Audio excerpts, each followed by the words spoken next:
In a world where most people watch movies and then forget about them, these brave heroes join forces to watch them again and then talk about them. Join them in their epic journey as they go back in time, a decade and beyond, to revisit and break down films from a vast array of genres. Do these movies hold up over time? Are they classics? Find out on Retro Movie Roundtable. Starring your hosts, Brian Fry, Chad Robinson, Dustin Melbardis, Lizzy Haynes, and Russell Guest. Coming now to headphones in your ears. Welcome, all you lords, ladies, and knights of the Retro Movie Roundtable, where we watch movies and then talk about them. I'm your host, Lizzy Haynes, and joining me today is my good friend and co-host, Dustin Melbardis. Dustin, what's up? Good evening. I am tired and too busy, but it's time to relax with a movie. That's right. Happy that you're here. Happy to talk about movies. And we have a special guest with us today, coming to us from the Classic Film Review podcast. We have John Cornelison. John, how's it going? Good. I'm so happy to be here with you guys tonight. Thanks so much for coming. I'm so excited to talk to you about this movie and just pick your brain in general. Now, can you tell us a little bit about the Classic Film Review podcast? Yes, I focus on movies that are 25 years or older, and I've been doing a lot of film noir lately, kind of a subgenre, and I recently, for the last 20 or so episodes, been making a YouTube video for it as well. Nice. Sounds rad. Yeah, we're cut from the same cloth then. I love that. So let's do a quick warm-up question, especially given the nature of your podcast. What makes a movie classic for you? Well, I picked the 25 years because that's the automobile time to make it a classic car. Nice. But yeah, That makes sense. But a lot of it is when it becomes part of our culture. When we all look at it, when I say "Walk This Way," everybody thinks about Young Frankenstein, 1974. You know, and the Aerosmith song that came out of it, "Walk This Way." That's right. Abnormal. That's a good answer. Dustin, what about you? For me, it is the stuff that you cannot have missed, as if it would have been harder for you to miss it than to have seen it. So that counts. The things that come on TV a lot, or the things that maybe your teacher would have shown you. I was lucky enough for like history class to see Amistad, about the slaves coming over. I think some people have different things that their teachers or even their coaches had shown them. But things that have become kind of the canon, as in, you had to watch Gone with the Wind, whether you liked it or not. And usually that's accompanied with some type of line that is so pervasive, like it's in the zeitgeist, that you don't even have to have seen the movie. You just know the reference when somebody says it. Yes, agreed. I will piggyback off of both of you. And I think a classic really is just something that speaks to a specific generation. I was an 88 baby. I think a bunch of 90s movies, I think Scream is a classic. For me, it spoke to our generation at that time in the 90s, and it holds up for me today. So I think anything that really, like you said, sparks that love for an entire generation, I think falls under the category of a classic. Speaking of the 90s, I think of Clueless. I don't know if I could tell you anything about Clueless to this day, except for the outfits and the style of speaking. Other things, a little bit before that, Fast Times at Ridgemont High. There are certain things that you kind of recognize. Sometimes it's just the music, but it's just part of my entire personality is based on Monty Python and the Holy Grail. Oh my gosh, yes. I didn't have a choice. It was just in my life as a kid, and it really can mold you, these movies, when they're introduced. Absolutely. You got to watch Clueless, though. If you don't know what it's about, you got to check it out. Even I've my grandma seen it 3 times. I just don't remember it. John, what was the last movie you saw? The last one I saw was The Machine, 2023, Nice. with Bert Kreischer, the comedian. Yes. And he had Mark Hamill playing his father as a kind of a little timid furniture salesman from Florida. It was pretty funny. I am familiar with the story that comedian has told. And there are times when you try to stretch a bit or stretch a sketch into a movie and it fails. I don't think that the Superstar movie was that great. The Ladies' Man was a great sketch, but not a great movie. I loved Superstar. Of course, Lizzy loves Superstar. But then like the Machine story is such a wild story that when I saw the preview for it, I thought, this actually looks okay. I didn't know Mark Hamill was in it. How do you feel about Night at the Roxbury? The music's awesome. So Farrell and Catan, aside from just their head motions, which listeners, you can't see, I don't know if I remember a single thing about that movie. Oh my gosh, it's such a great movie. Oh, we won't talk about that movie today. I will follow up with you, Dustin. What is the last movie that you saw? I was doing a little prep for our end of the year show where we recap the top 10 from 10 years ago.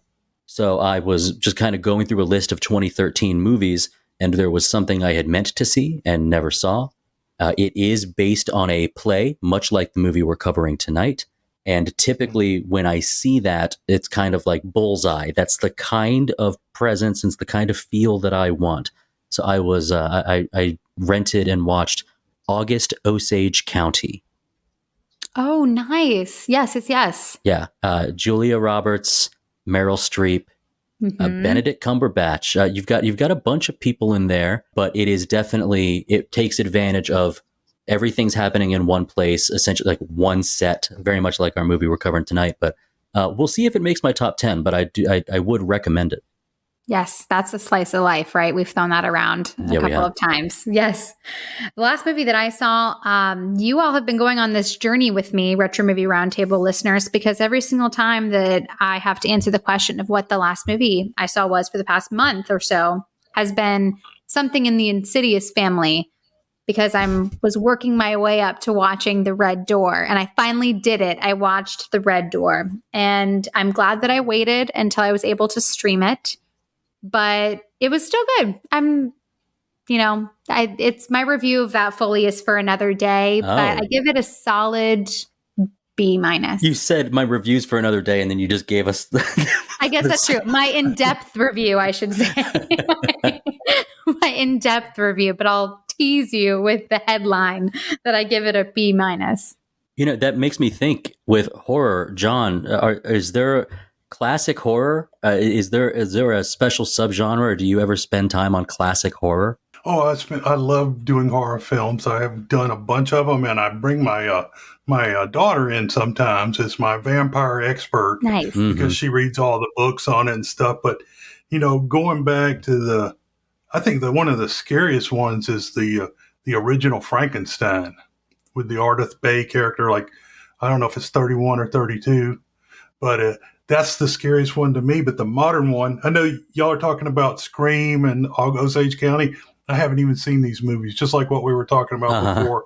The 50s, I'm the same way with the 90s and up. But Lost Boys. Oh, yes. Love Lost great Boys. Movie.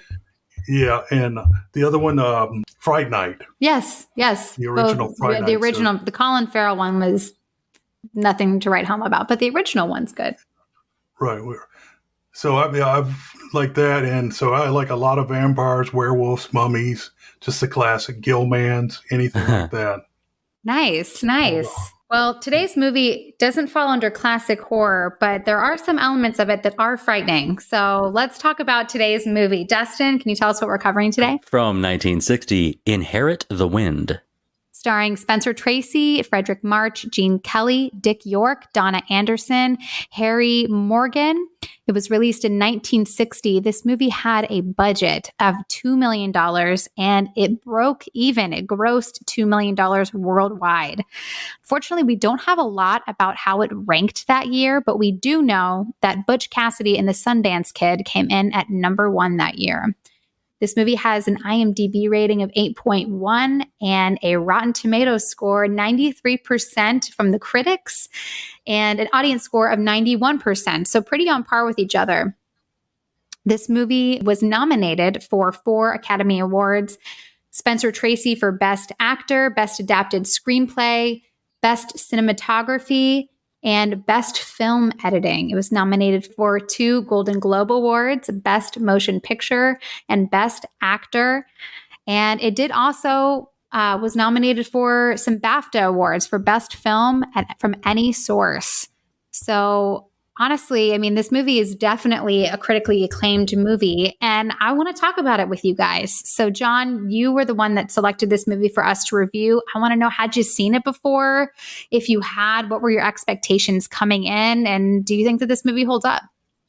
Oh, I've seen this movie probably 20 times, starting probably around the mid 70s when I first saw it. And I've always loved this movie, and I think it's more important now than it's ever been where we are as America. And I'm not getting political, but it's just an important thing about how we set up our society. And when I watched it, the most recent watching of it, Fredric March, I know him better as an actor. And then going all the way back, Harry Morgan and Claude Akins and Dick York and all these people went on to have great careers. And so it's a fantastic movie with just chock full of fantastic actors. Nice. I love that you chose something that was an all-time, 20 times. I feel like that gets categorized as a favorite movie for me. If I can watch it more than 10 times, I think it gets filed away as one of my favorites. So I'm excited to cover it with you. Dustin, what about you? Well, had you seen this movie before? What are your thoughts? I had never seen it. I watched it twice in 2 days. And I listened to a little bit of it, particularly the courtroom side of things, on my commute to work the other day. There's things about impactful courtroom movies, drama, suspense, and the procedure of it that should be boring, but it's the opposite. It's compelling. Everything happening in one room. All I knew was that it was a courtroom drama. Now, I believe if you find this movie, it will tell you it's based on the Scopes monkey trial, and it had roots to Tennessee. Now I'm from Tennessee, and so there were things here that I said I'm going to have my ear open a little bit more. I'm going to be focusing a little bit more. And before we started rolling tonight, I had texted Lizzy before and said, of our hosts on this show, 3 of them are from West Virginia, one's from Kentucky, one's from Tennessee. We kind of know this part of the country well. Yeah. So because of that, and not only do I know that part of the country well, but I left it for a similar part of the country, but I can tell the differences once you leave home like that. And so there were things that it was a stark recognition, and then there was also some things that just really, really seemed real. And that's well done for our director's side. But as far as my expectations went, I will tell you, I expected us to hit the courtroom proceedings sooner than an hour in. And I thought that was really special to set up the community, to set up what the town of Hillsborough is like. So that was something that kind of, while it wasn't quite my expectation, I was kind of thrilled to see what their choice was. And I have to mimic what John said. Some movies hold up, some movies are prophetic, and this movie has so many lessons that it will endure, this movie. And if it does not endure, then it should be one of those, as with my definition of classic movies, this one should be in the same unit, or at least in the same curriculum as 12 Angry Men. Wow. That's awesome. Well, well said. Well said, first of all. I had not seen this movie before. And to be totally honest, I'd never really heard of it. I've heard of the Scopes monkey trial, but I was not aware that this movie was based on it. I've had a habit and built one on this podcast of, if I haven't heard of it, I don't even read the summary. I just look it up where I can stream it and press play. Smart. And so I had no idea what this movie was going to be about, and just went in completely blind. I knew at some point when they started singing the old time religion song that in some way, somehow this was going to get tied in. And I just, to be totally honest, I started and stopped this movie just throughout my day. And I kept telling my husband, I think I know how this movie is going to end. And every single time I thought that I had its number, I didn't. So it really, it took me by surprise, and I definitely am excited to get into the plot with you all, but not before we take a quick ad break, because we want to spoil this movie for you. But first, if you have not seen Inherit the Wind, make sure that you go check it out. Otherwise, spoilers lie ahead. Welcome to the All 80s Movies Podcast. I'm Bill. And I'm Jason. And this is the podcast where we talk about the blockbusters, the flops, and everything in between from one of the freshest decades for movies, the 1980s. So whether you're a brain, a jock, a valley girl, or a Jedi, we've got some 80s classics for you. Do these movies stand the test of time? Are we discovering something new? Is there an 80s movie we're finally watching for the first time? Join us each week as we dive into the cinematic nostalgia that inspired and influenced a generation. From the hits to the cult classics, we'll discuss our earliest memories, favorite scenes, fun facts, and our not-so-favorite movie moments, too. It's the All 80s Movies Podcast, now available on all major streaming platforms. Please subscribe and happy listening. And we're back. All right, guys. Thanks for hanging in there with us. And again, just a final warning, there are going to be spoilers. Dustin, can you take us away? Bert Cates of Hillsborough, Tennessee finds himself in the safest place in the world, jail, for violating Public Act 31428, Volume 37, Statute Number 31428 of the State Code, which makes it unlawful for any teacher of the public schools to teach any theory that denies the creation of man as taught in the Bible, and to teach instead that man has descended from a lower order of animals, a law that reflects the feelings of the community, the buckle of the Bible Belt itself.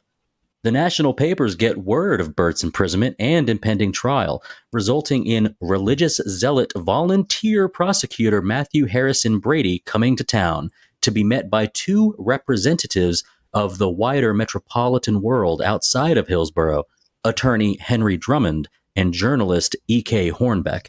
The Baltimore Herald has invited Brady's old friend and rival from Chicago to provide suitable representation for Bert in a town that doesn't take too kindly to scientific progress. Judge Mel Coffey runs a pretty tight ship and engenders a fair courtroom for the most part, but disallows any of the leading scientists of the time to speak on behalf of Charles Darwin's theory of evolution and the descent of man, the crux of this law. This leads to Drummond placing his rival attorney Brady on the stand to defend the stances of the Bible, to reveal the dichotomy that either Brady is the only man in the world allowed to think to interpret the natural law of the Bible, or that all people should be able to think and theorize about man's creation. A compelling argument indeed, but the small-town jury still reaches a guilty verdict. Judge Coffey finds himself pressured to set a precedent for this law, with a radio broadcast covering the result, and sets Bert's sentence to a simple $100 fine. Brady preaches and proselytizes further until his body fails him and he falls to the floor dead. E.K. and Drummond wax about their role in this progressive case before leaving Hillsborough with nary a mind changed. All right. Thank you, Dustin. So, yes, this movie is ultimately trying to illustrate how this trial took place. But I really think ultimately there are a couple of main questions that live within this movie. I think that what I want to discuss first and foremost is this idea of science and religion, because according to Brady and in his ideals, science and religion cannot coexist. And I want to hear what you guys think. John, do you think that there is a place in which science and religion can live together in harmony? I have never seen the conflict myself. I'm a retired professional archaeologist, so I'm sort of a scientist. Religion is about faith. It's about belief without evidence, and science is about belief with evidence. But it doesn't, just because one thing is true doesn't knock out the other thing. And so I never really understood the struggle. If you believe like Brady did in an all-powerful God, well, an all-powerful God can do anything, which can be compatible with science. Well said. Yeah, there's nothing in particular saying that a miracle can't be explained by observation later. I really put a lot of respect on what you said about faith being belief without evidence. It's because we cannot prove it that it is faith at all. And the scientific community is in agreement on collective truth that we believe until we can disprove all alternatives. I came from social sciences in my past life, and that it was always difficult once you start getting into the syntax of things like that. Now, I'll say that if you start going back and you start trying to triangulate between where things were explained by the word or where they were explained by science, I've never felt as if those two lines could ever meet a point. And I just kind of chalked it up to, I don't know if this task can be done. And for my mind and for my faith, that was okay. But for some others who, it's like a dog with a bone. For some, you would have to say, no, you must go back and be able to define, or you must be able to observe and see. Then that's where I go. I think that's where I would have let faith take over. And I will say, like, the crux of this movie, or at least, an hour 30 in, you start getting some of those pressures from Drummond, trying to, like, exactly what is a day? We don't know what a day was. How long was a day? I've had talks with coworkers as to, Abraham lived 690 years. Well, was it really a year? Did they mean to say months? If they said months, then that would make sense. There's a bunch of stuff that I've stopped, for my own mind's sake.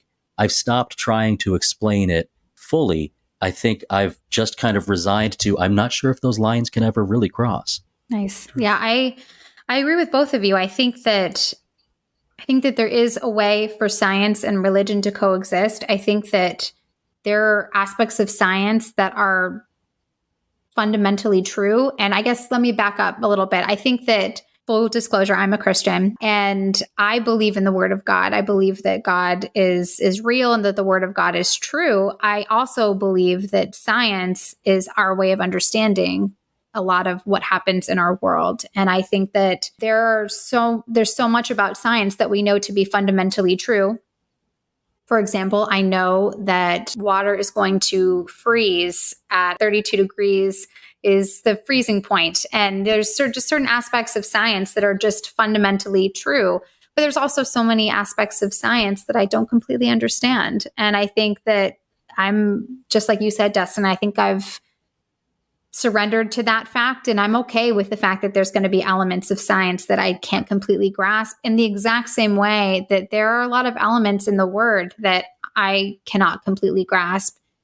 However, my ability to understand it in no way, shape, or form impacts my belief in it, for both. And I think that it's an interesting thought project from this movie, is really trying to ask that question in a real way, as if science and religion can really coexist. And because according to this movie, they're both fighting so hard, or at least Brady is fighting very hard to say that it's not.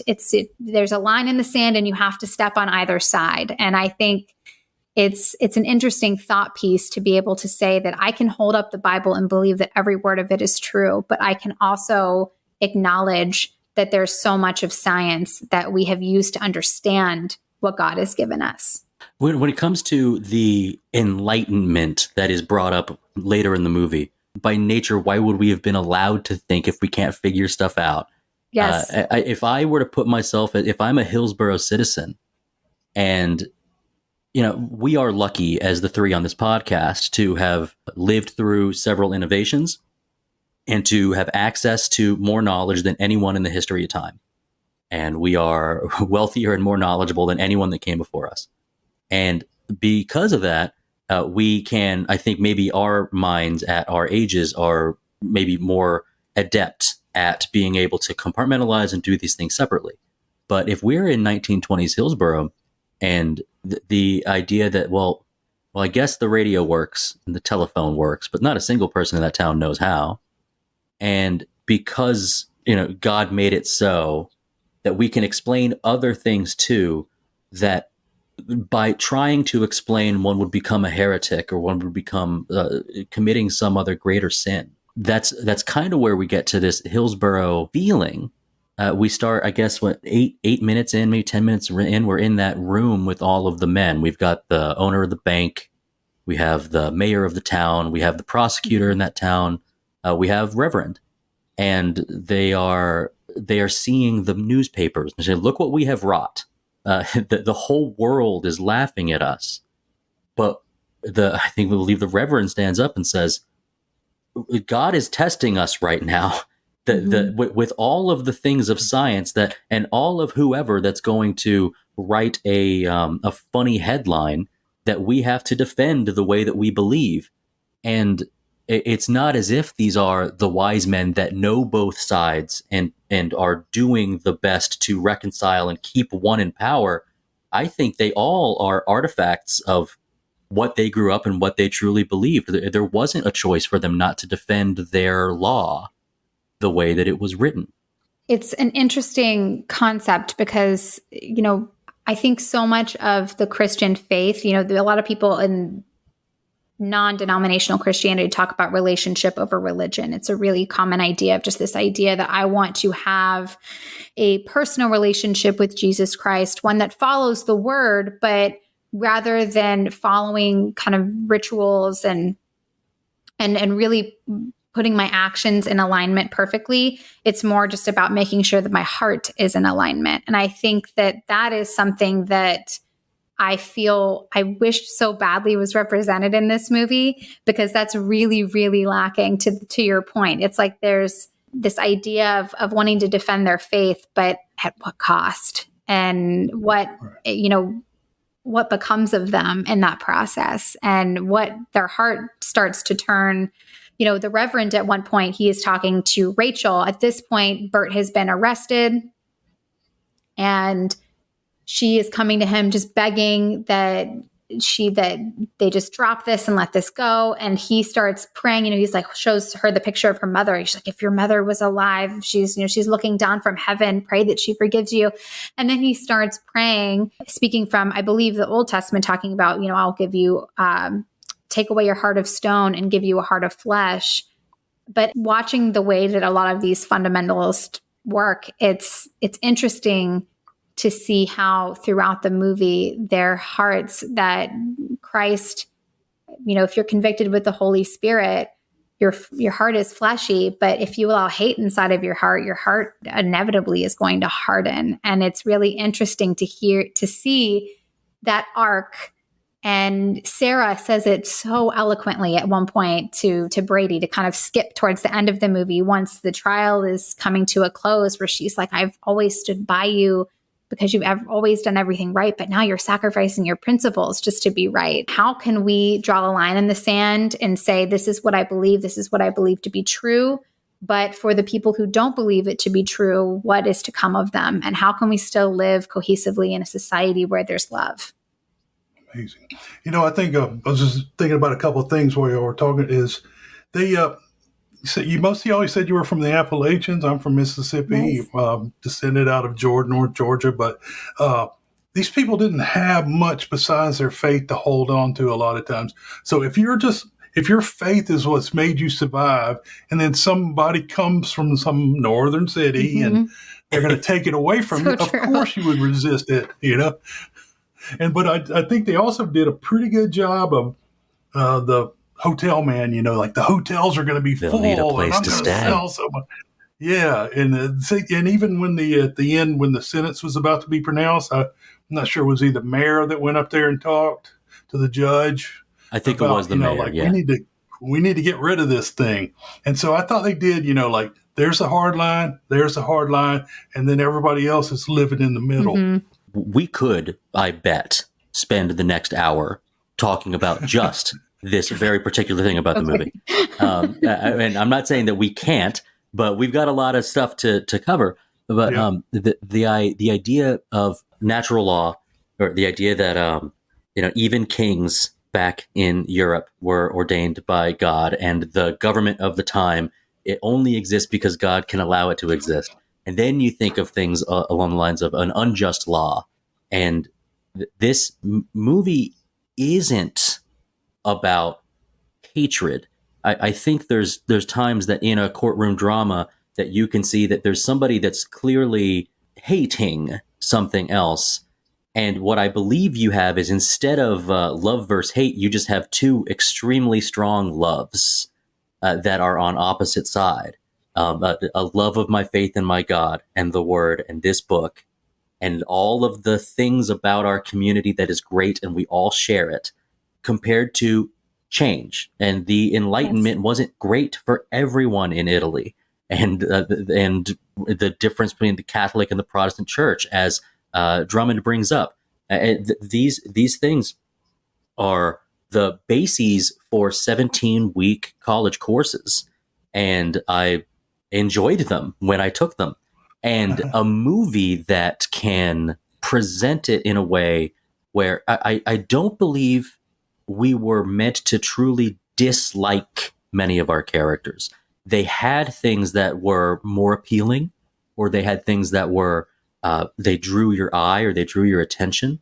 But if we talk about Brady, who is representing, holding up this law that I think, draw your own conclusion. I believe that many in the town kind of saw that law could be unjust, and he could not change his mind. He could not be made to say that I am fallible. And because of that, you might say that he might be the antagonist, but I'm not so sure. I think that there's two strong cases here just as easily, especially if you're from some of the places we're from. It would be said like, EK and that Chicago lawyer, they're the ones who are coming in trying to stir stuff up. This ain't even your fight. Mm-hmm. What are you even doing here? And that's where it's not just about an imprisonment or a fine. Eventually you get to the point where you've got people parading in the street and they're saying they need to hang Bert for his crimes.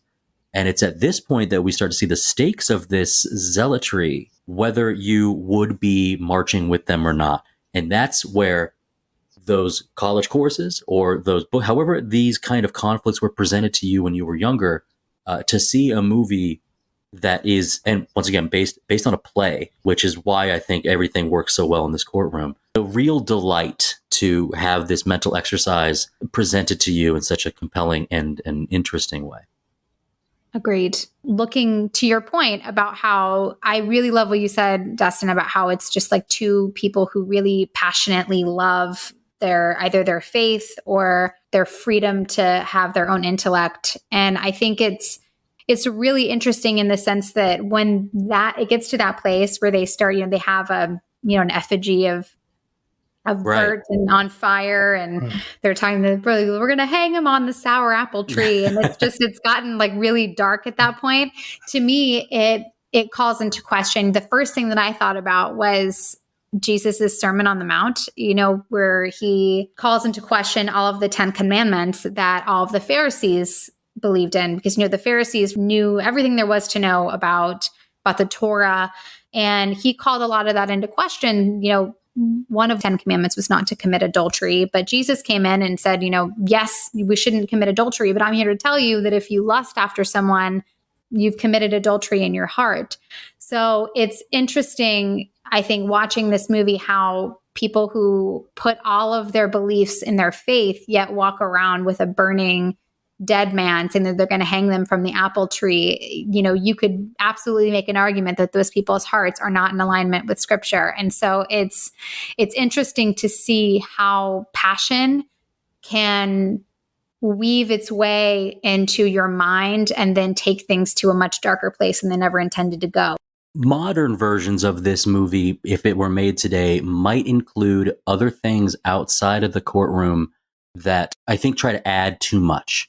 I think there would be too many other B and C stories if this movie was made today. You'd have many other important character actors or supporting actors doing other things to represent some other types of sins, perhaps. And I think one thing this movie did really well was I don't think anybody was attempting to tear anybody else's person down. It really did, as far as the courtroom, it was really about like tearing down an argument, we'll say. And that's when the procedure of it became kind of nice, because I'll stand by what I said in my plot summary, is that I thought Judge Mel Coffey ran a fair courtroom for the most part.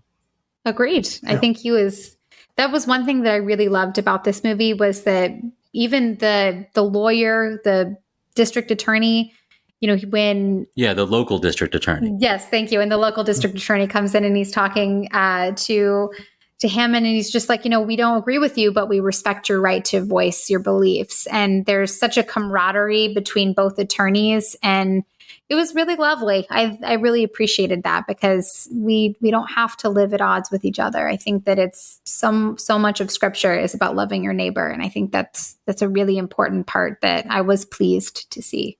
Just I had to make a check to make sure I was right. That song was originally Hang Jeff Davis from a Sour Apple Tree. Oh my gosh. Wow. Yeah. And yeah. So I thought it was John Brown. That's why I looked it up to see which side that song came from. And that's sung to the War. the Glory tune, right? Especially if you come from North Georgia, I hear that coming out of Athens all the time. The stakes do seem incredibly high, though, and we're talking about somebody's like the first person to ever break this law. But I thought Davenport, that district attorney, was great.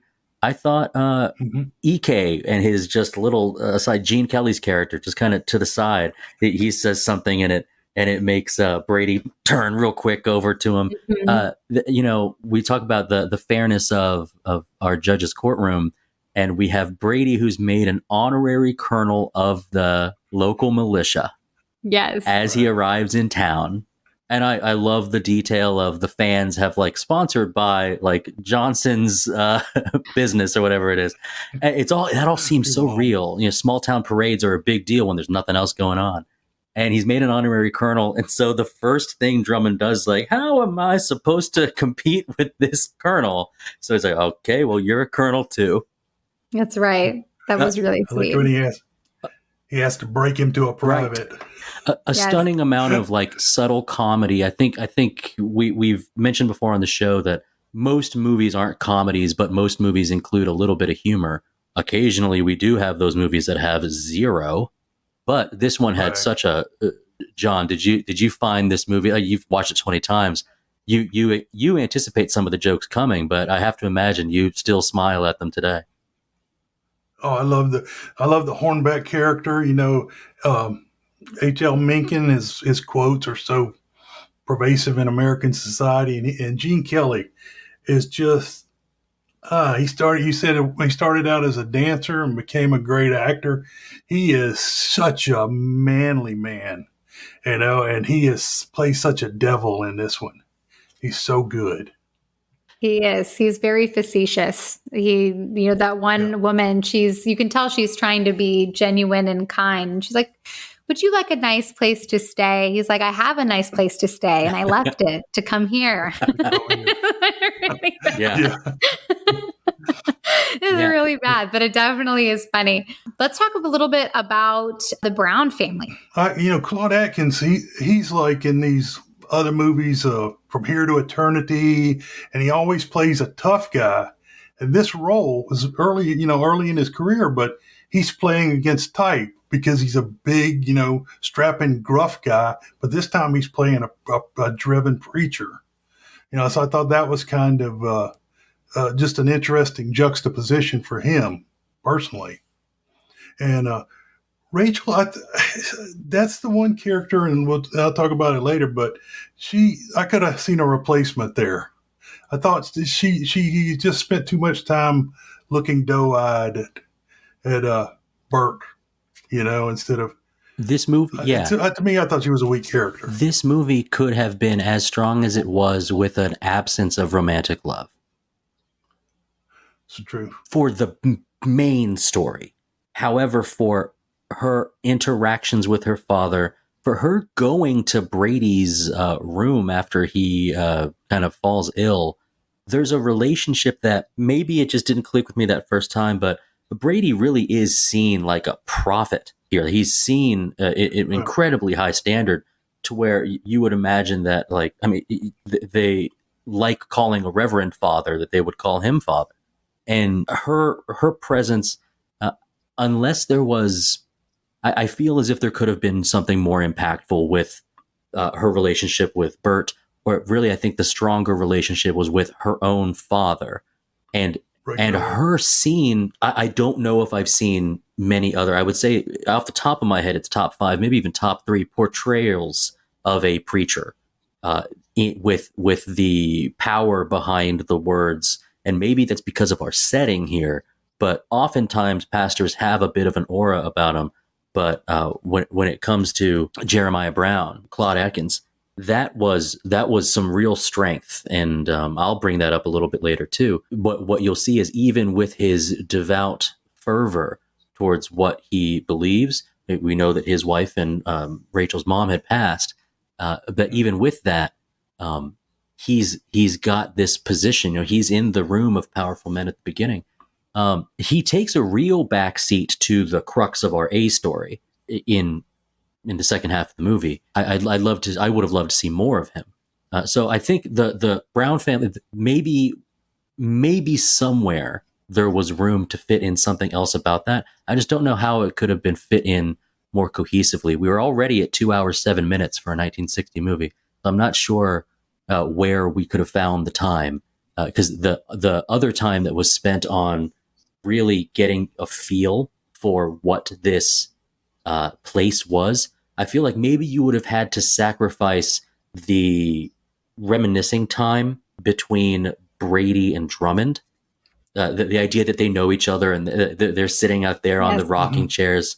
I could talk about that scene for a long time, but I think you'd have to lose some of that in order to get more of the Brown family. This movie is probably the longest 1960s movie that I have watched to date. So I agree. I don't think that you could really pop it up to 2.5 hours just to have a little bit more of the Brown family. But he had a stoicism to him, and I would have really liked to have seen more of that character and possibly seen where that arc would have gone as the movie progressed. But John, I think that in terms of Rachel, I think that when it comes to our superlatives, you and I might be in alignment with each other a little bit. You never know. Put him on the stand. Stay tuned. Yeah, that's right. Put Reverend Jeremiah on the stand. How powerful would it, like I said, he's not prevalent in the second half of the movie. You want to shoe in to convince the jury, you put the pastor on, that would have done the job. Now, Brady being in that role, and particularly Fredric March's portrayal of him, I don't think I could ever choose to switch away from that. But if we're going to ramp up, and we didn't have time to ramp up because we don't actually hit the courtroom until an hour in, but if we were ramping up, days at a time, this witness, that's what cross-examination, that would have been special. We have other smaller special cameos, but I think no one's objecting to more of Claude Akins here. Right. So this movie was produced and directed by Stanley Kramer. So Stanley, of course, this movie is based off of the play by Jerome Lawrence, Robert E. Lee. And just to go through some of Stanley's other works, he had a pretty great career. It really seemed to have taken off after this movie, but some of his notable movies were The Defiant Ones, Judgment at Nuremberg, It's a Mad, Mad, Mad World, Ship of Fools, and Guess Who's Coming to Dinner. So it felt like he really had a great career from the 60s all the way up until about 1979. That is a pretty classic list. The Defiant Ones, that's an escape movie where they chain a black prisoner and a white prisoner together and see if they can keep them from escaping because they'll kill each other because of racial tension. That's a good one. The On the Beach is atomic bombs destroy the world and a lone submarine's trying to make it to Australia to see if anybody survives. Of course, Inherit to Win, Judgment at Nuremberg, and I highly recommend you watch it. It's long, but it's got Burt Lancaster and Max von Sydow and just on and on. But it's all about, that's another trial movie. And it's set almost all in the court. It's fantastic. A very young William Shatner in there. Richard Widmark. It's just a fantastic movie. And all about, it's the same kind of concept because they're trying to, the war's been over for 3 years and people are kind of pressuring the judge, which is played by Spencer Tracy also. They're pressuring him to maybe don't execute these guys. It's been a long time. Feelings are down. And then I go down the list to when he was as producer only. You have the Caine Mutiny, 1954. Caine Mutiny, the defense attorney had to destroy Captain Queeg on the stand, just like the defense attorney had to do here, destroy Brady on the stand. Well, he was pressured. He was backed into a corner. You won't let me bring up the people that are best qualified to talk about this. And it was smartly done by Davenport, or the local prosecutor, who, by the way, not every movie does objections being sustained well. This one does. That you would have expected that local prosecutor to be like young or green or out of his element, but he was pretty sharp too. And so the idea that, right, hey, you can't get any of these professors and authors and experts on, so you've left me no choice but to go at my longtime friend and rival. And while you have to presume there was some kind of enjoyment to the battle inside the courtroom, that certainly he did not want to see that happen at the end. Agreed. I think that I think the two main characters of this movie, and they have such a respect for each other. I loved the scenes, particularly where he's having dinner with Sarah. You know, Brady's off kind of peacocking with a lot of the other men, and he just sits down. He invites Sarah to sit at his table, and you could just tell that there's this genuine love for both men, and kind of by proxy for Sarah. Was actually Fredric March's real wife.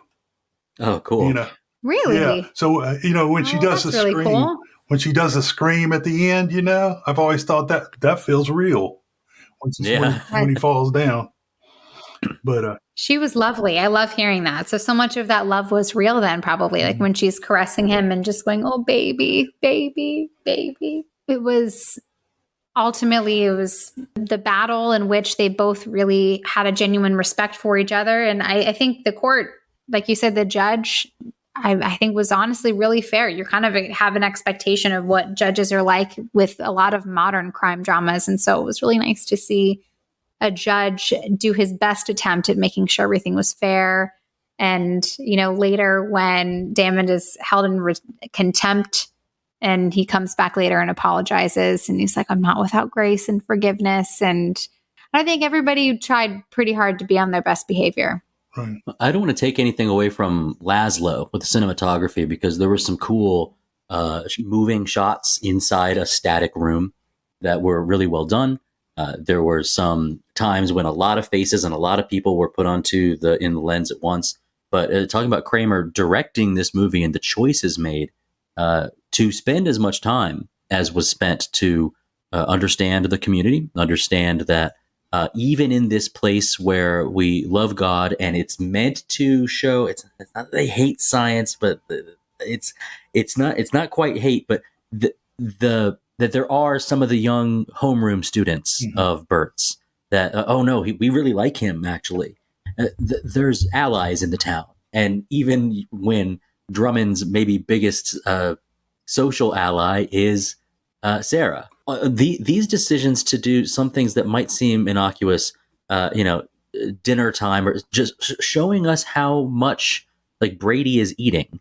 I will say that was a pretty big shock. I would have seen, if you wanted to call that a heart attack, you want to call it some type of, I don't know, unholy smite. I don't know what it was, but the idea that we are given clues along the way, I certainly did not expect that's how this would go down. But what it did, it left us to do, and it led me to add another 1 to 2 sentences to my plot synopsis, that this movie does not end with the verdict and sentencing. It ends with sort of a introspection onto like what just happened here. And all of a sudden, the Baltimore and the Chicago guy, they've got 3 minutes to kind of jab at each other that, exactly. Hey, you're a lonely man.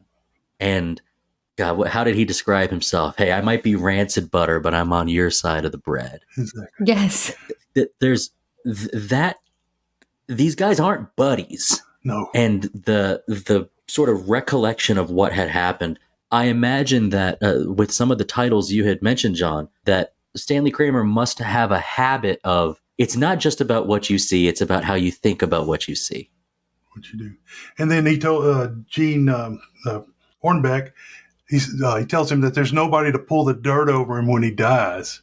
And he's like, you will. Oh, yeah. You'll do it for me. That's such a great bit. That's right. I liked that. He's like, because you're the kind. Yeah, you're the kind. Which is true. I believe him to be the kind. I think that he's a kind-hearted man. So I think he absolutely would. I don't think that whether or not he liked EK was irrelevant to how he would treat him as a human being. Right. And they intentionally made Hornbeck, I don't know, kind of dislikable character, but he was patterned after H.L. Mencken, which is, marriage is you brought him up before. Marriage is a perfect institution, but who wants to live in an institution? That's some of his. He always had these quotes, but he wasn't a smart aleck and a hated person like the Hornbeck character was. He was a very professional, writer and scholar. Scholar, professional writer and scholar. Yeah, I think it was a choice and a smart one to have the journalist be on, definitely not on the side of the town, but also kind of on no one's side. That this guy is, and as attractive a man as Gene Kelly is, maybe it's the way he wears his paper hat. I'm not sure. It is. There's something about this guy that now you are selfish. You're just looking after you. You're looking to make how many dollars or cents per word do you get to make this the circus show that it is? Call it the Scopes Monkey Trial. The trial, it's circus-like, not in a silly or unprofessional way either. It's just of all the things that can happen here, having some of EK's barbs, directed towards the Brady, just the right amount of comedy from him. And I love how they do, you're talking about the zoom shots and how they zoom through the court when Sarah and Bert are in there in the courtroom by themselves, and he comes in eating that apple so contemptuously, it's just like the snake in the Garden of Eden, Yes, very much so. Very much so. He absolutely represents that, sees autonomy and completely think for yourself without limits. Exactly. Because I think that regardless of what side you're on, even if you're on the side of teaching for evolution, I think that it seemed like Bert was a man of God. We never got 100% confirmation of that. So it wasn't necessarily that Bert was speaking it out against God, but that Bert was rather speaking to try to acknowledge the fact that there possibly are things beyond our basic understanding. And whether or not I agree with that, I think that I can appreciate the thought process that he has there. And I think that, of course, on the other side, on Brady's side, it's that very much like the word is God and the word is true. Whereas EK kind of stands a little bit more as an agent of chaos in both of those sides. Chaos. Exactly. Yeah, I want to know how I got this hat. That's right. With Bert, who was a godly man before he was shown a book and wanted to learn the book and think for himself, we're kind of given the Stebbins boy anecdote, and Yes. this is why. And so, what I wanted to ask: do either of you two have like a quick recap? I mean, you've seen it the most, John, but I've got my own. But can you explain how the Stebbins incident changed Bert?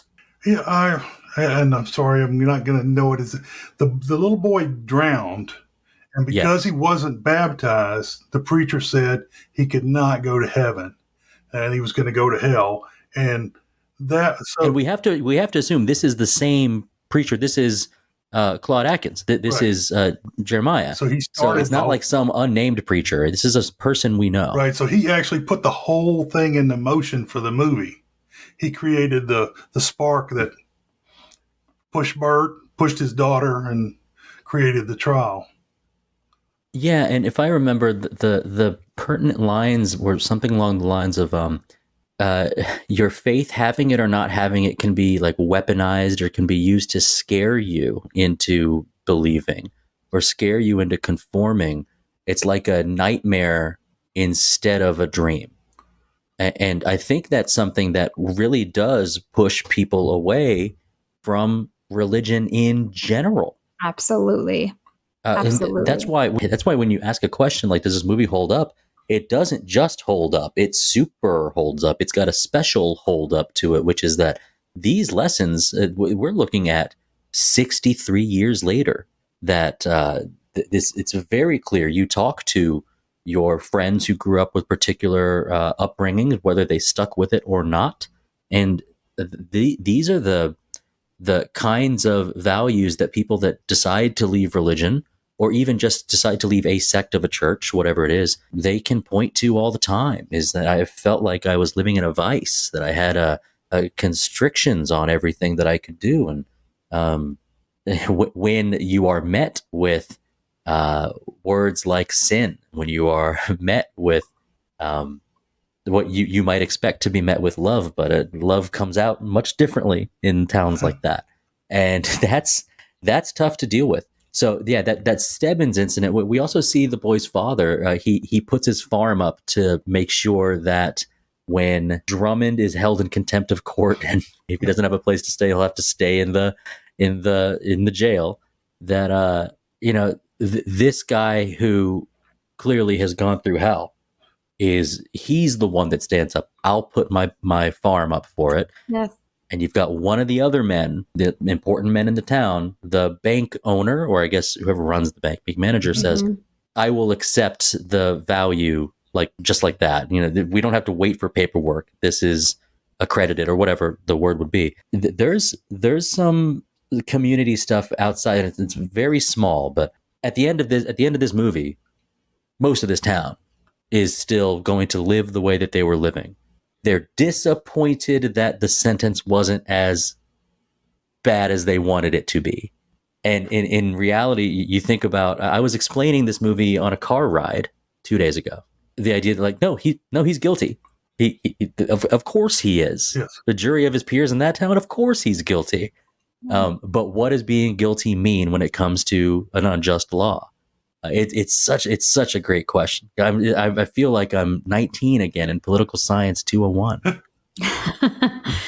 Yeah, church hurt. That's the term that's thrown around a lot in my church. It's the concept that you just mentioned, where somebody who is a divorcee is turned away because of the choices that they've made to leave their marriage, or people who, have any type of walk of life that someone in the church might think is not in alignment with scripture are turned away. And then it creates this separation between them and their desire to want to get to know Jesus. And I think it's really unfortunate because, we as people, we are imperfect. I believe that the Bible is real and true, and that the word of God in and of itself is perfect, but we as people are broken. And so we're never going to completely get it right. And I think it's when you allow that hate to come in that it can get really messy. And then what you had set out to do, which is bring people closer to God, just only pushes them away and pushes them farther away and creates more separation. So church hurt is still very much a real thing today. And so I think in that way, this movie is really, really relevant. And I would have loved to see, I think Sarah, in my opinion, is a really wonderful depiction of, I think, kind of more modern Christianity, in the sense where I think she has very firm beliefs and she stands strong about them, but she also is not without compassion. She's able to show love and compassion to the people around her that aren't necessarily in alignment with her thought or thinking. I sometimes look at characters like that, and I think it's great to see the person who maybe aligned with a staunch, unmoving side, who can be more of a free thinker or can be more compassionate. And whether it's something like, I'm reaching my hand across the bridge, you need to come with me. And the person won't extend their hand. Like, it's too late. I'm not able to be changed. But I want to listen to you, who's young enough to be able to change or to accept or to whatever the verb is. And that's what I felt from her, was that Hey, yeah, I've stuck by this guy for 40 years. What do you want from me?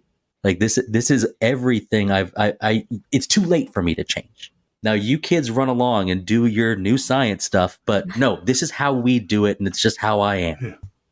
Yeah. I think I interpreted that a little different. I think that, she says, she says something that's wonderful to Sarah, Sarah says something wonderful to Rachel, when she's so mad at Brady. She's like, he betrayed me. She says, you betrayed yourself. You see my husband as a saint. And so he must be right in everything that he says and does. And you see him as a devil, and everything he says and does must be wrong. Well, my husband's neither a saint nor a devil. He's just a human being. And he makes mistakes. And I think that she's kind of able to see things for really what they are. I think she has her strong convictions. And I think she says, I'm sticking up for my husband of 40 years because I acknowledge that I'm not going to hold his character accountable to this moment that is not really depicting him favorably, because I know who he is truly inside, and that his principles are, not necessarily coming through with his actions, but I know who this man is because we've been together for 40 years. So I feel like, I don't know, I feel like I interpreted that just like a little differently. That was more like, you can't possibly stand here and tell me that you know my husband better than I do. If because you said we're all just humans. And so anytime you put somebody on a pedestal, they're going to let you down. Don't meet your heroes. And 100%. God, I said it last week, man. Do you judge people on the totality of their life or one mistake they made? Assuming it's a forgivable mistake, do you say, well, they did this too, and let's only give them a D- right now instead of taking them all the way out? Great. We're all broken. And I think if the reality is that regardless of who you are, if we all decided to judge each other by our worst mistakes, then we would all, we're all damned. Yeah. So I think that for me, that kind of felt like the point that she was trying to make is, I'm not proud of him in this moment, but I also have been with this man for 40 years and I'm going to stick by him because I know who he is inside. Yeah. Another great example of this movie having lessons maybe where you didn't need, there's a big one and then there's a bunch of little ones too. That's right. Yes. And talking about this movie, we cannot get to our superlatives before we really talk about the atmosphere of this movie, because even though the movie itself takes place in the courtroom and from the outside looking in, it seems like it's just in a very hot room, we would be remiss not to talk about the location. So, this is in the Bible Belt. So, the location of this movie truly has everything to do with the importance of this film. Dayton, the actual town, is more to the east, and that was the more, well, it's just in the mountains more than is represented in this movie. But Hillsboro, if you lived in a town like Hillsboro or Hattiesburg, Mississippi, and you don't think too much and you don't, you set your expectations and you live in it, you can have a wonderful life. I had an archaeology professor tell me that, they've been building cities for 10,000 years, but the lives of the basic person has not changed all that much.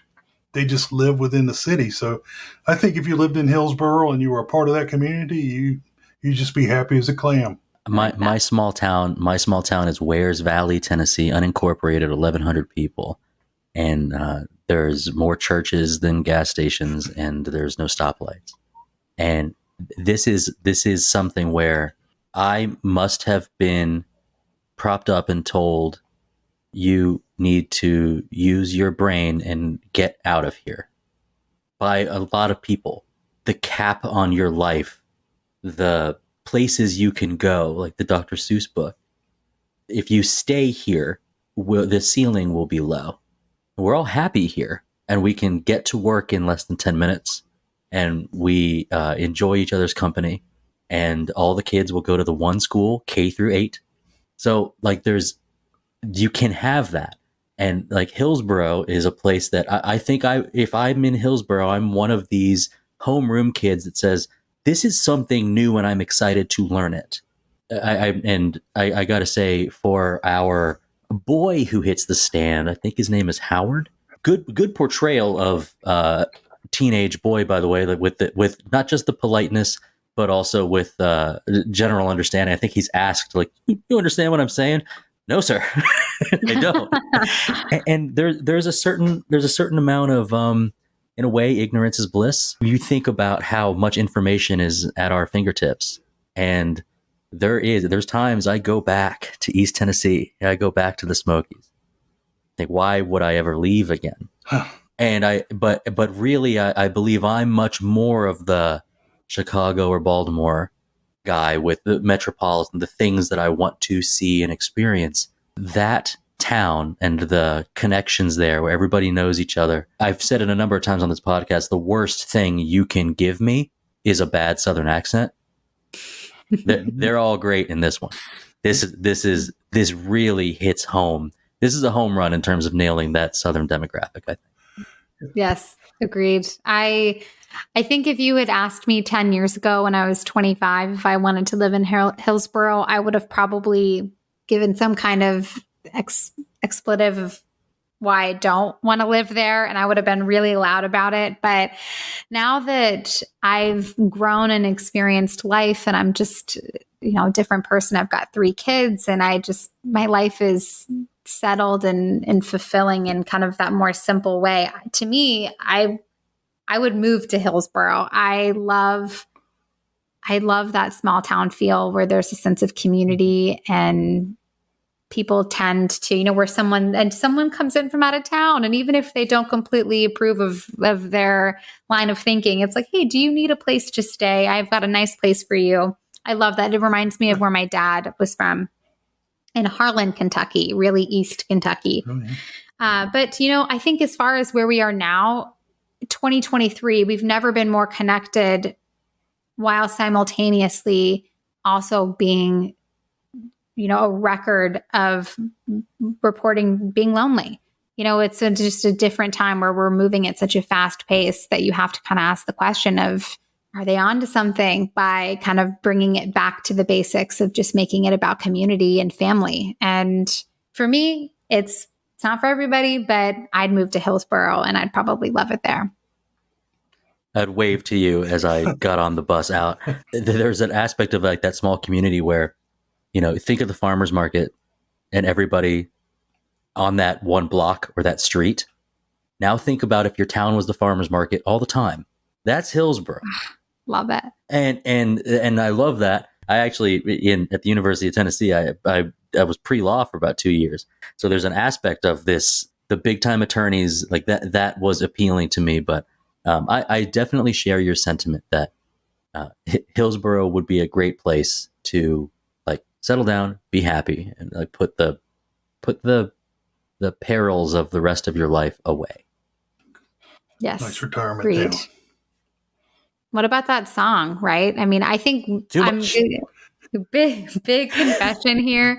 I am almost positive that I've sung that song in some capacity, whether it be in my grandparents' church or in the choir with my granddaddy, because the second I heard it, I could finish the lyrics. Yeah.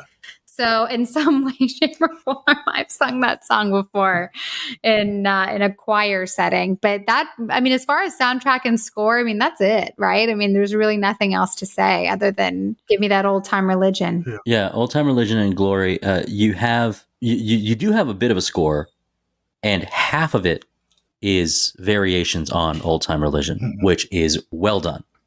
Yes. The rest of it, there are times that I feel like I've mentioned this before with movies of this era where it's just a little bit too loud and brash at times.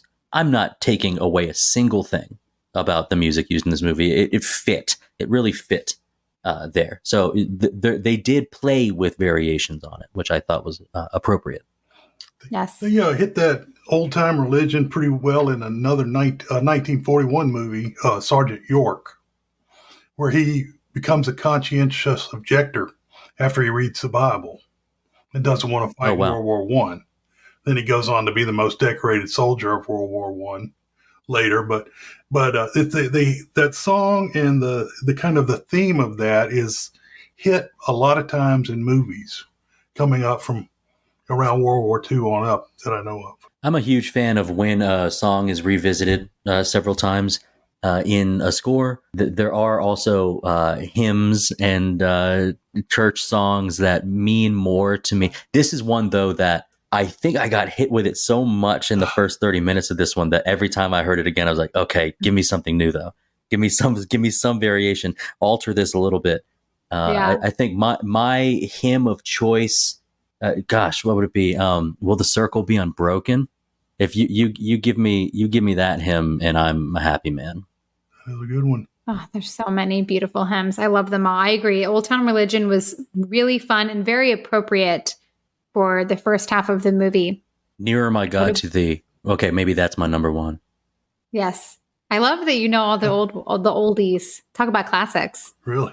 And while we're talking about classics, let's segue over into our movie superlatives. So are you guys ready to give out some awards? Sure. Louder, yes. All right, let's do it. Okay, so John, we're going to start with you. We're going to do our best MVP. Can be director, actor, anybody you thought really stood out and carried the movie. Well, this is probably going to surprise you based on what I've said earlier, but it's Gene Kelly as the snake in the Garden of Eden. Mm-hmm. He's just the best thing in this movie to me. Nice. Awesome choice. Dustin, what about you? I both of our leads, I believe our leads are Drummond and Brady, so Fredric March and Spencer Tracy. We didn't talk about Spencer Tracy at all, really, which is a shame because I think he did a tremendous job as Drummond. I'm going to go with Brady, though. I'm going to go with Fredric March.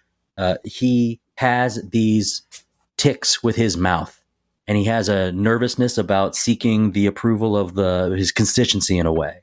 And but he's also got a strength, and he's got a belief. And his portrayal of this type of character, you lean just a couple degrees in any other direction, and he's either not as menacing is not the right word, but not as believable or convincing, or he's too bad, and he's a Minister Frollo. So I think the way that he played it was the best way it could have been played. So he deserves the props. Absolutely agree with that. I found him very likable, and I agree that that's difficult in a role such as that. So I definitely give him props for that. I put Florence Eldridge. So I had no idea that she was Fredric's real life wife, but I loved her. I felt like she was the voice of reason throughout this movie. I really admired her ability to comfort Rachel and just kind of be that anchor with Drummond when things felt like they were getting out of hand, to kind of just pull him back and remember that they're allies. And then same for Brady as well, because of course Brady took kind of that step over that line at one point, and she really helped anchor him back. So I think without her, I think things could have slipped into utter chaos. All right, John, best supporting actor. Well, this one I went with Fredric March, and I thought he was amazing. And I'm not absolutely sure, but I think they had a dental prosthetic on him.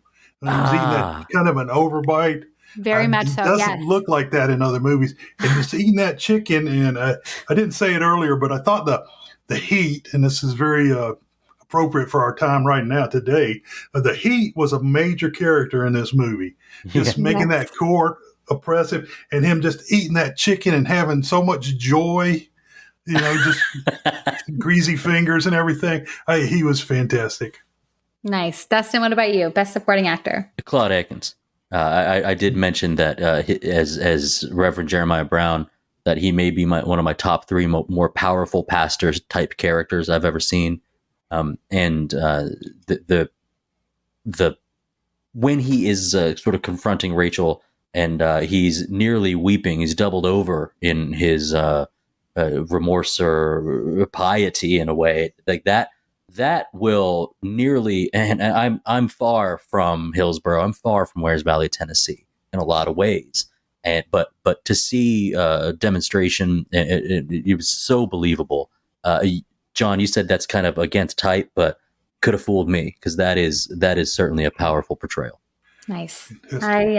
I put Fredric March and Spencer Tracy. This is what I followed your lead, Dustin. These were my supporting actors. I couldn't choose just one. I had to go with them both. Their chemistry was so good.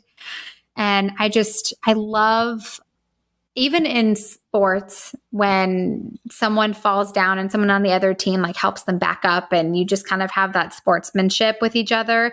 I love that. And I loved watching that in this movie. And I thought that, kind of regardless of what side of the coin you're on with this argument, I thought that it was really nice to see that they could maintain that respect for each other no matter how passionately they disagreed.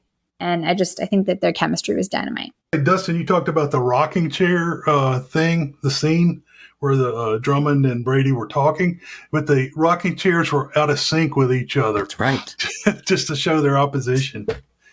Yeah. And it was, we know in the world of attorneys that these people are generally buddy-buddy, and that when they get in the courtroom to do their job for 1.5 hours, they may be not on the same team. They're going for drinks right after. And there was a show put on about Colonel Brady versus this metropolitan atheist heretic. And I'm thinking that that was part of the show too. And the idea that nobody was around to see them just kind of, waxing poetic about old times. But that was something special to watch. Hidden gem, John. Well, I thought Jimmy Boyd, he played the student Howard he talked about before. And he was a breath of fresh air. I thought he kicked I'm kind of smart and I'm not too smart. I'm not worldly. And it was very good. I noticed this doesn't have anything to do with the movie, but I noticed he was married to Yvonne DiCarlo, and who was Lily Munster on the Munsters. Interesting. Oh, fun. That's awesome.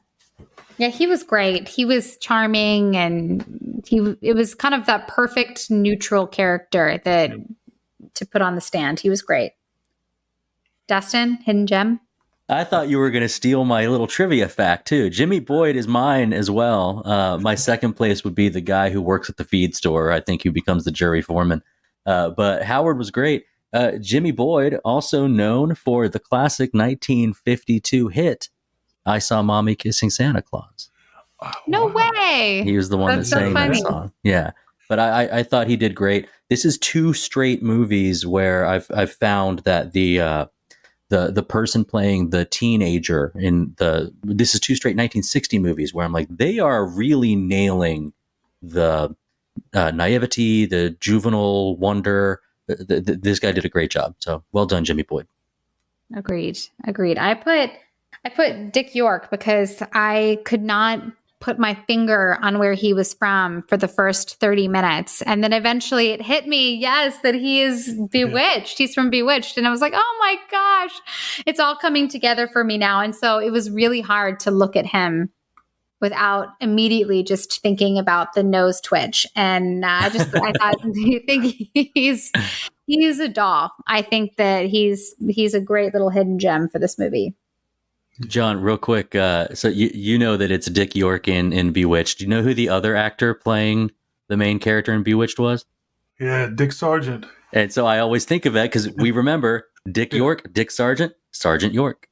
Sergeant York. I was watching Wayne's World 2 today. They throw that joke out in Wayne's World 1 too. Extreme close up.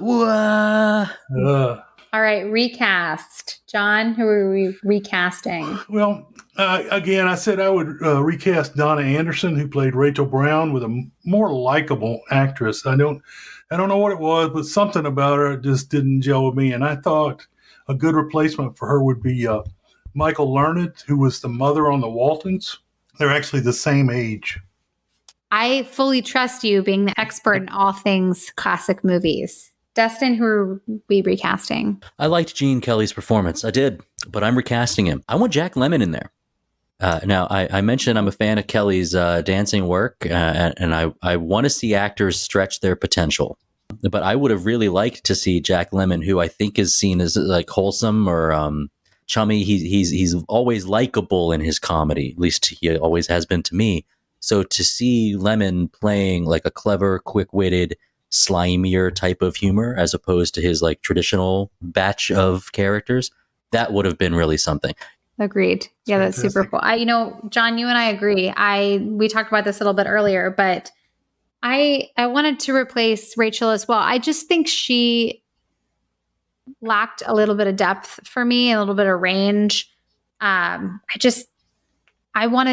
loved Claude Akins' portrayal of the Reverend. And I think that I feel like I needed somebody that could really meet him. And I can't 100% guarantee this is going to hit, but I selected Audrey Hepburn because I feel like looks wise, they seem pretty on par with each other, but I'm a huge fan of Audrey Hepburn. And I feel like she's got such amazing range that I think she would have been able to bring that innocence, but more importantly than anything, I think she would have been able to bring the passion that I think Donna lacked.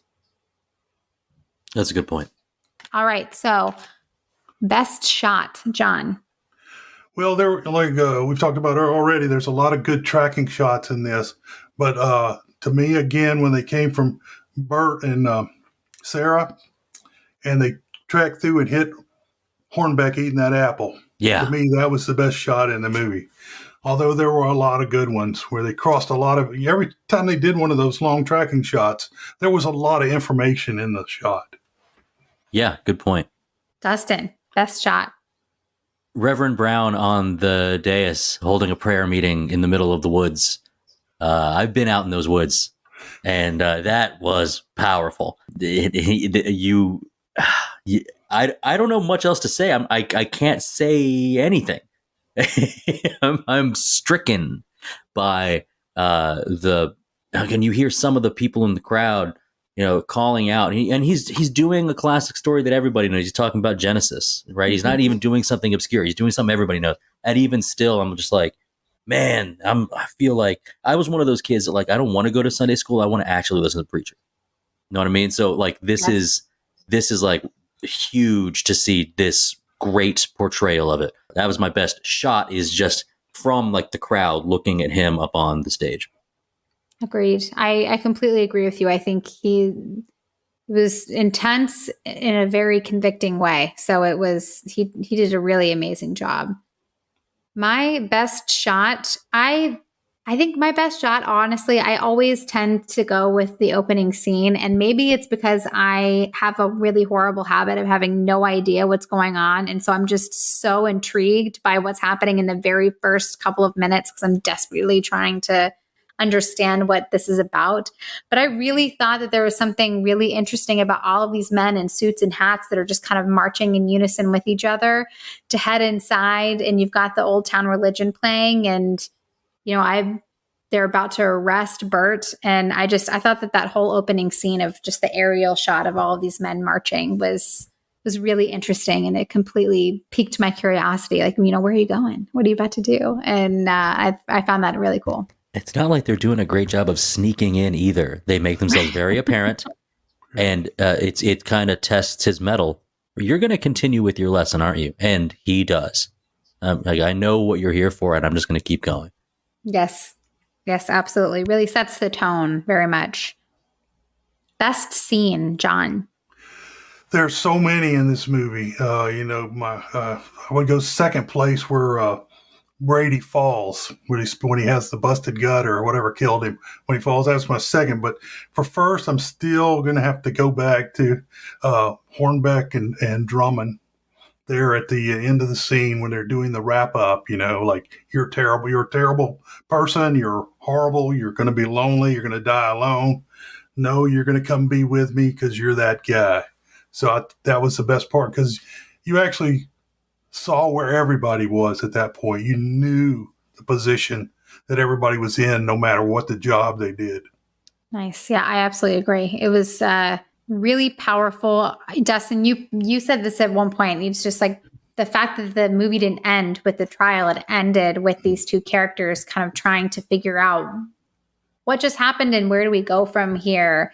Feels really interesting, because in life, sometimes when you've been spit out of, you've sucked into a tornado and then spit back out again, you really do have that feeling of what just happened.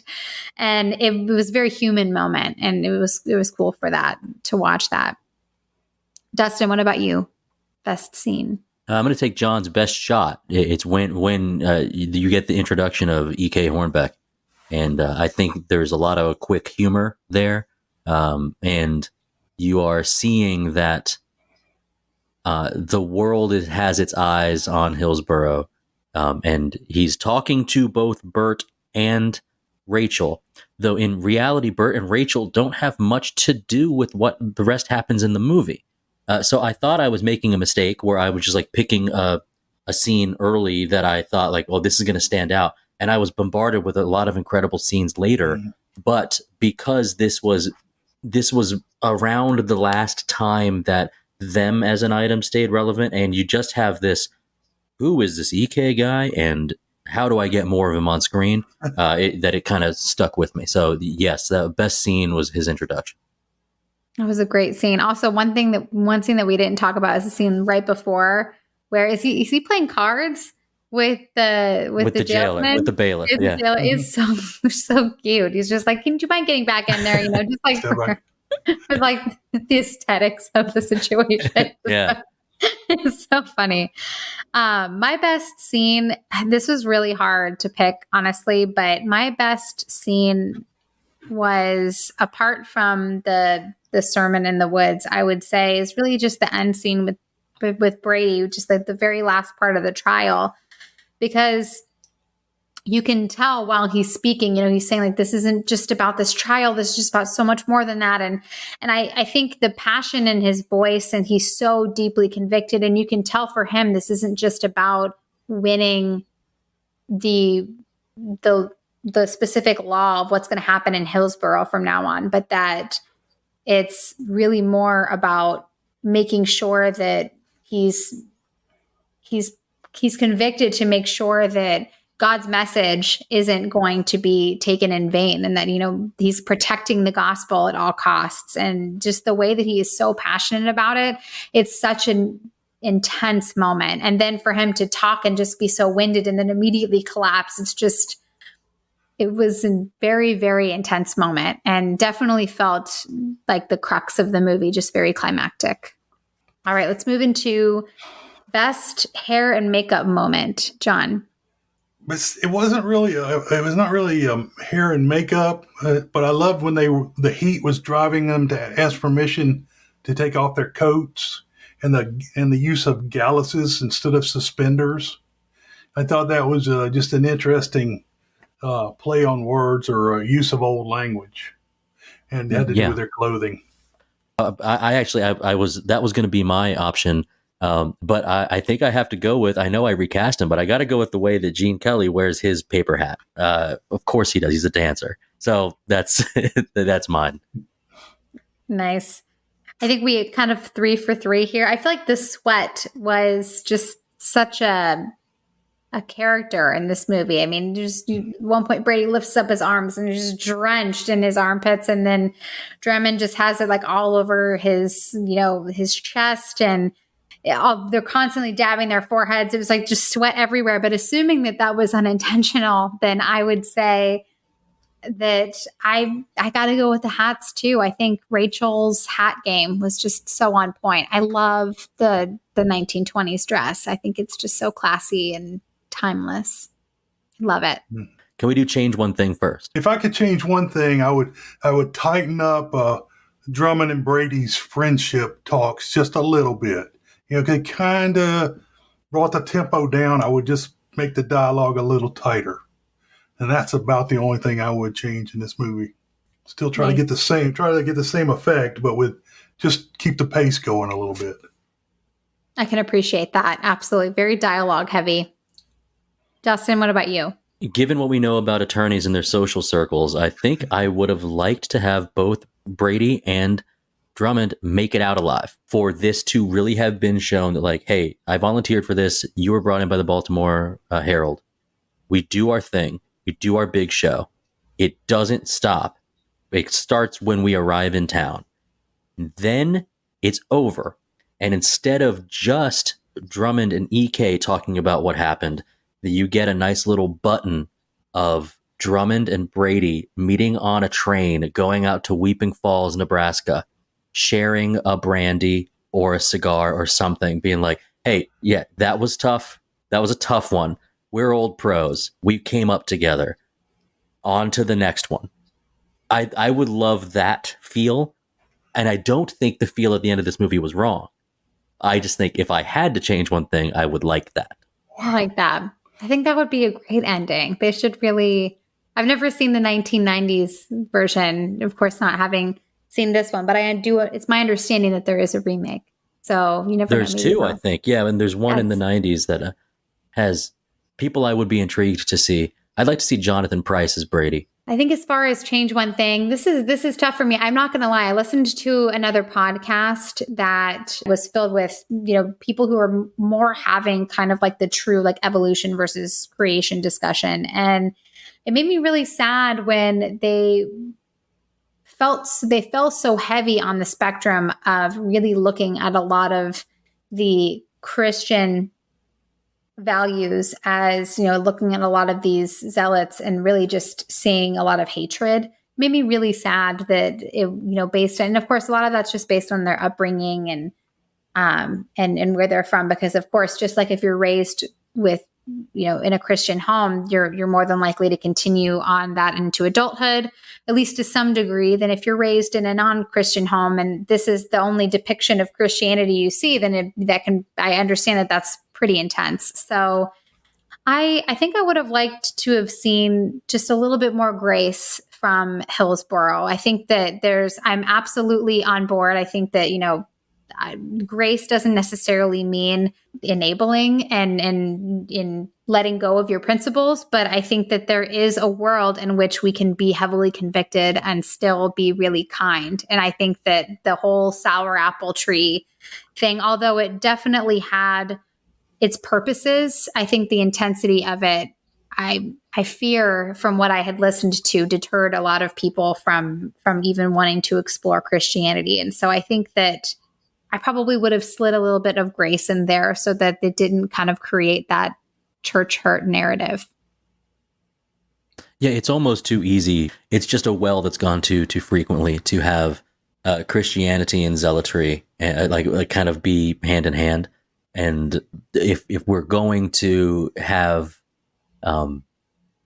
lines being gray or zones being gray or anything, it's better. It's actually stronger to present all of the great things about a community like that, instead of the woman, knitting in the courtroom, just yelling stuff out. Yeah, you tell them, or get out of my town.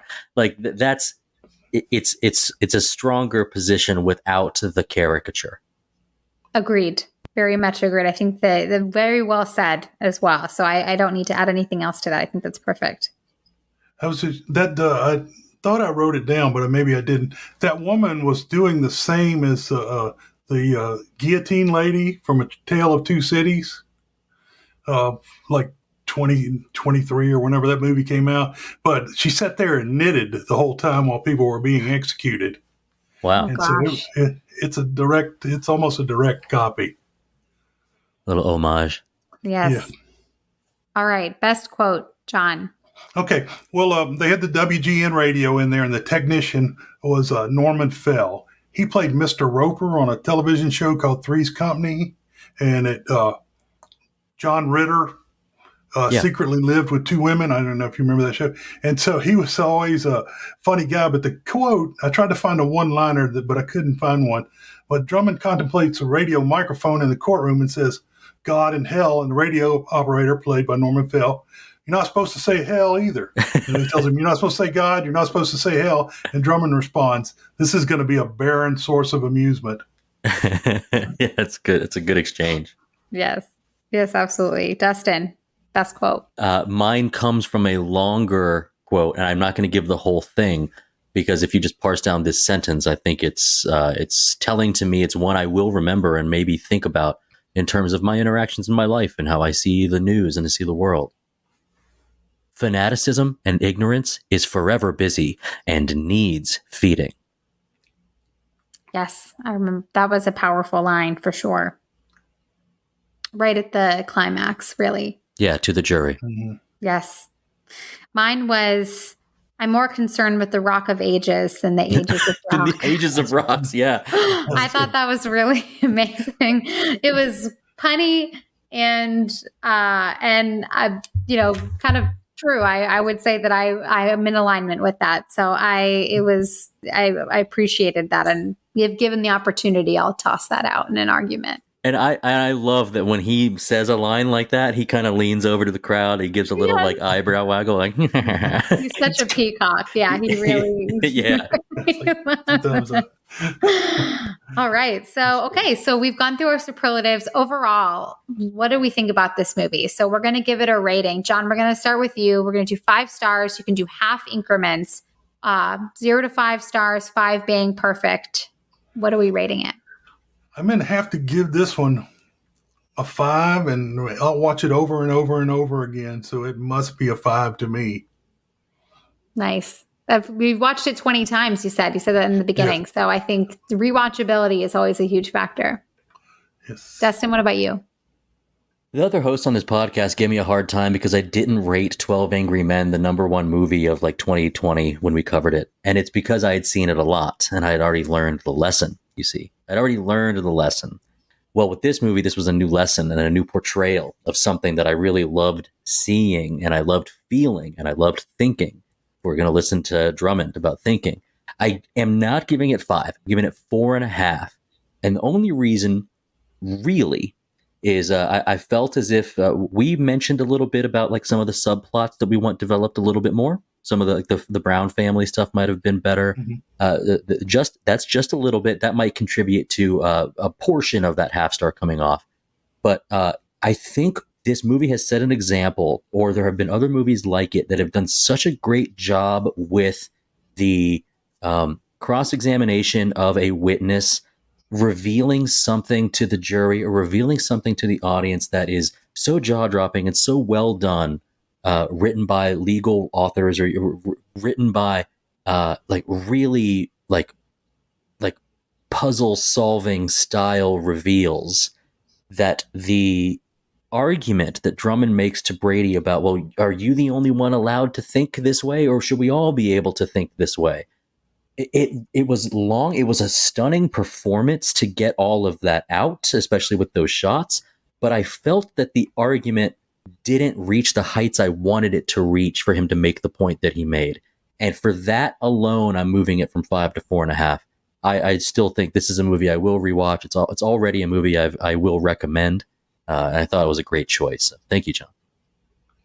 Thank you. I have to say, I think this movie was really thought-provoking, and I really, truly enjoyed my time. Like I said earlier, I kind of stopped and started as I watched this movie, and I would tell my husband what's happening. I would be like, okay, so right now they're in the courtroom, and this is how I think this movie is going to end, but we don't know yet. And it was just being able to talk to him about it, and then it was really on my mind almost all day after watching it. So I really appreciate movies that are able to really get me thinking and get my wheels turning, and kind of like you said, Dustin, just really help me to explore in a well-rounded way how I feel about the issues at hand and just kind of where I stand. So I think that being said, I'm going to give the movie a 4.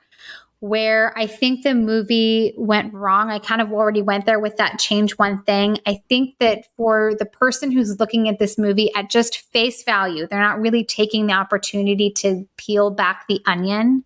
This feels like anti-Christian propaganda. I think that if you're just looking at it at face value, it's possible that you see kind of these religious zealots and then say to yourself, like, I don't want to be like that, or I don't want to be around people like that. And while I can appreciate it, because when you've got, if you're not taking the time to really look at the nuance of the situation and you're just seeing people marching around with effigies on fire, then, certainly that's not something that you want to go near. I think that for someone like myself and for the two of you, I mean, we can really peel back those layers and talk about those nuances. But I think that where I wish this movie would have, as I said, entered in a little bit more grace so that there was more that met the eye when it came to Hillsborough and their belief system, that really let in a little bit more love. a little bit more Jesus into the picture. So I really liked the movie. I think I will rewatch it, and I think I'll recommend it. But I think definitely with that asterisk of you have to really make sure that you're paying attention.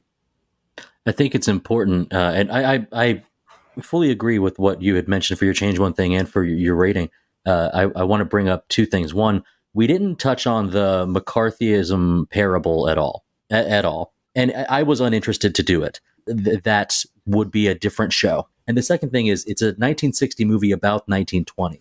So we've had 40 years to think about, like, hey, this is how we used to be. Remember? And I think that's something that I'm not making the stance against what you said, but I like the idea that we are showing that, that community didn't have as much grace as they should have. And it's portrayed a little bit too one-to-one to a type of people that we really do not feel like embodies our faith. That being said, though, sometimes that's great to see, as in, like, that's how it used to be.